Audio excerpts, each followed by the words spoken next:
Ipagpapaliban muna ng 30 araw ang pagpapatupad ng No RFID, No Load, No Entry policy sa mga lanes ng expressway. Yan ang ulat ni Benji Durango.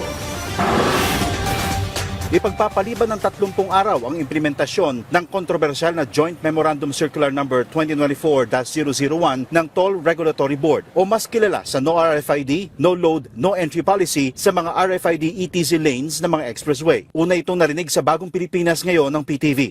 Hindi pa ho muna ito ipapatupad by August 31, hindi sa October 1 na po ang pagpapatupad nito dahil dinifer po muna ang implementasyon. Pagtalima ito sa hiling ng Transportation Department sa TRB, dalawang bagay ang isinalang-alang ng DOTR. Una, mabigyan ng sapat ng panahon ng toll operators na gawing pulido ang sistema at malawakang public information dissemination. Ikinatuwa ito ni Atty. Nicasio Conti, dating tagapagsalita ng DOTR at isa sa unang umapila sa panukalang ito ng TRB.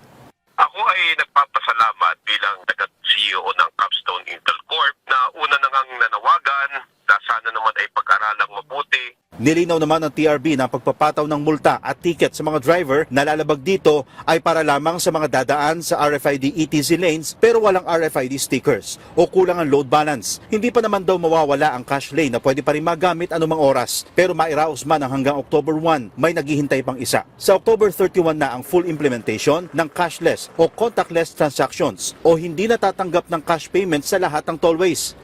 Subalit ipapaalam po natin sa inyo kung tuluyan na pong ipapatupad yan at kung anong takdang petsa.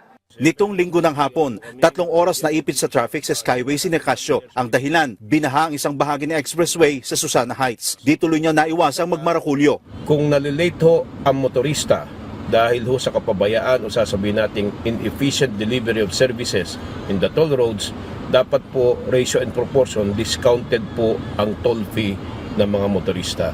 Ang mga ganitong problema raw ang dapat na inaayos agad ng mga toll operator. Ako po ay nananawagan sa ating mga toll operators, atin po laging unahin ang kapakanan ng ating mga mamamayan sapagkat sila naman po ay nagbabayad ng tama. At kung may sasabay na nila sa loob ng 30 araw na grace period, mas mainam, bagay na pinaboran din ng TRB. Kaya patuloy po ang pagtutukoy dito sa mga problema pang nararanasan dito sa ating mga ETC equipment at saka system.